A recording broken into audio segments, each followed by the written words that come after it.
ધોરણ 6 વિષય ગુજરાતી પ્રકરણ 12 अपराजय તેમાં આજે આપણે દેખીશું કૌરવ સૈન્યને કોણે પદ્મવ્યૂહમાં ગોઠવ્યું તો એ કૌરવ સૈન્યને ગુરુ દ્રોણે કોને ગુરુ દ્રોણે પદ્મવ્યૂહમાં ગોઠવ્યું બરાબર।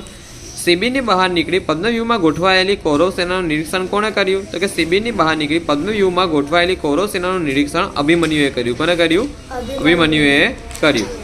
અભિમન્યુએ પદ્મવ્યૂહ ભેદવા કોની આજ્ઞા માગી તો કે અભિમન્યુએ પદ્મવ્યૂહ ભેદવા ધૃષ્ટદ્યુમ્ન શું નામ છે? ધૃષ્ટદ્યુમ્ન તો ધૃષ્ટદ્યુમ્નની આજ્ઞા માગી।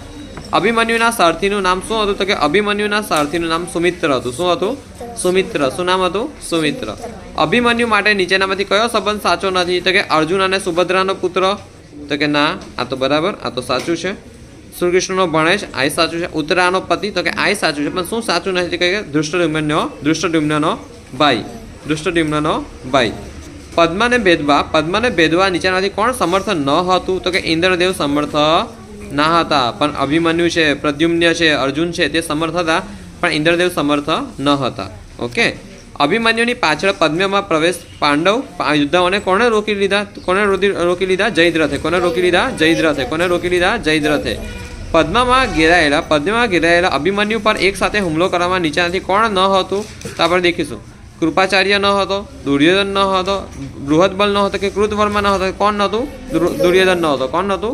દુર્યોધન ન હતું। અભિમન્યુના મૃત્યુના કારણે કોણ દુઃખ અને ક્રોધથી પાગલ થઈને પોતાના કેસ ખેંચીને રડતું હતું? કેસ મીન્સ વાળ તો કોણ તો કે ભીમ। કોણ તો કે ભીમ છે ને ભીમ રડતા હતા। ભીમ કોના મોટા ભાઈ હતા? અર્જુનના મોટા ભાઈ હતા બરાબર। સૌથી મોટા ભાઈ કોણ હતા? સહદેવ હતા। કુલ કેટલા ભાઈ હતા? 5 હતા। કયા નામ ખબર છે? હા સહદેવ છે, ભીમ છે, અર્જુન છે, નકુલ છે અને કુલ 5 પાંડવ હતા। મેં તમને 4 નામ કીધા છે। હા અલગ અલગ નામ કીધા છે। નકુલ છે, સહદેવ છે બરાબર। એક મોટા ભાઈનું નામ મેં કીધું નથી। કેવું કે તમે કહેશો? કહી દઉં ચાલો। જો કેમનો છે ક્રમ આ રીતે યાદ રાખો। પહેલાં કોણ થયું? યુધિષ્ઠિર। યાદ આવ્યું? યુધિષ્ઠિર પછી ભીમ પછી અર્જુન અને છેલ્લે જોડિયા તરીકે નકુલ અને સહદેવ। જોડિયા તરીકે નકુલ અને સહદેવ ટ્વિન્સ થાય ને તે। પહેલાં કોણ? યુધિષ્ઠિર પછી ભીમ પછી અર્જુન પછી નકુલ અને સહદેવ 5 પાંડવા હતા બરાબર છે। તો કે ભીમ રડતા હતા। હવે દેખો ખાલી જગ્યા તો કે જો આ ખાલી જગ્યાને ભેદી ન શકાય તો સાંજ સુધીમાં તો પાંડવ સૈન્યમાં મહાવિનાશ સર્જાય। શું ભેદી ન શકાય? પદ્મવ્યૂહ। શું? પદ્મવ્યૂહ। સવારનો તડકો આ કુમળા યોદ્ધાના ખાલી જગ્યાને દીપાવતો હતો। કોને? ગૌણવર્ણ। કયું વર્ણ? ગૌણવર્ણ બરાબર। મારા પદ્મ પ્રવેશ પછી જો તેની પાંખડીઓ બીડાઈ જાય તો પાંડવો એક ખાલી જગ્યા ગુમાવશે। પાંડવો એક શું ગુમાવશે? મહારથી ગુમાવશે। શું ગુમાવશે? મહારથી ગુમાવશે।